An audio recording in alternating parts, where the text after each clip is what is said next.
On a bright Saturday morning, Dorothy, Blanche, Rose, and Sophia prepare to babysit the children of local marathon runners, part of a community service exchange organized by Rose's Senior Center. The living room fills with strollers, juice boxes, and energetic toddlers. Blanche corrals the youngest with a Disney soundtrack. Dorothy arranges finger paint stations. Rose reads St. Olaf animal tales. Sophia supervises nap time with sardonic commentary on childhood sugar highs. As the women juggle bottles and pacifiers, they discover one infant, a 9-month-old girl named Emily, has no parent returning. A frantic call to the marathon organizers yields no answer. The friends exchange worried looks. Did someone forget Emily or abandon her? The carefree babysitting gig suddenly feels like a crisis. Blanche volunteers to contact the police. Dorothy calls the marathon headquarters. Rose checks neighborhood clinics. Sophia searches under sofas for clues. Hours pass with no word. Emily's cries pierce the hush of the house. Blanche cradles her gently, whispering reassurance. Dorothy paces. Rose prays aloud. Sophia mutters that this is one marathon nobody signed up for. Each woman's fear reveals her deeper empathy for the helpless child.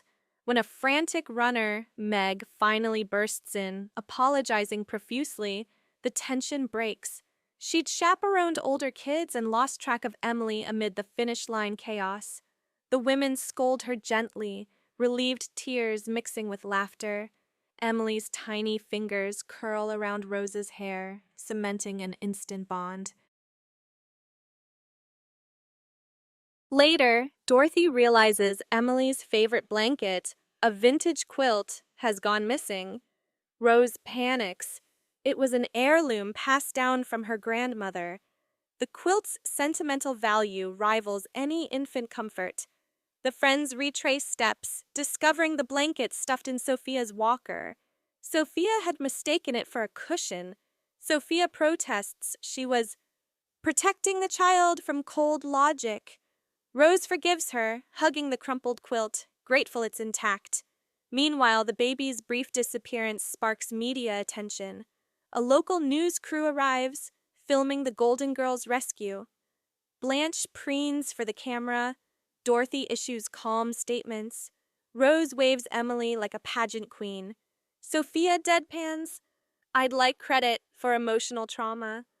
The segment goes viral, turning the women into unexpected local celebrities. That evening, the house is quiet. The marathon parents arrive to collect their children, profuse in thanks. Meg presents Rose with a replacement quilt, a homemade patchwork echoing the lost heirloom's design. Rose is moved to tears. The friends gather in the lanai, reflecting on the day's chaos and their collective strength. Dorothy notes how a moment's oversight nearly cost a child's safety. Blanche admits she underestimated the weight of responsibility.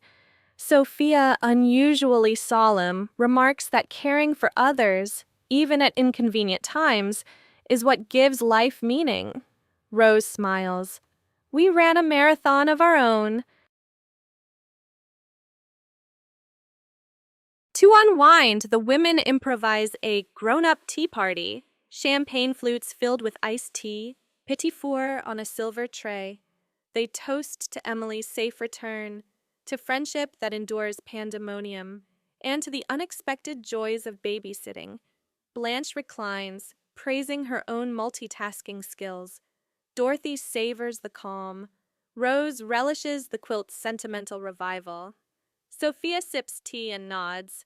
Not bad for a day of diapers. They laugh over the news crew's footage. Blanche's hair perfectly coiffed despite the frenzy. Dorothy's inadvertent quip on live TV. Rose's impromptu baby-soothing lullaby. Sophia's withering eyebrow. Their camaraderie shines brighter than any spotlight. Before bed, each woman takes a turn rocking an empty bassinet. Blanche hums a lullaby. Dorothy reads a children's poem.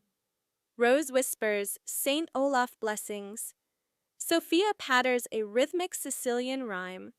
In the hush, they feel the profound bond forged by shared care. As the camera pans out, the house stands tranquil under the Miami moon. No infants stir, only four friends remain, guardians of each other's hearts. They've learned that family isn't just by blood, but by the promises you keep in life's most chaotic moments.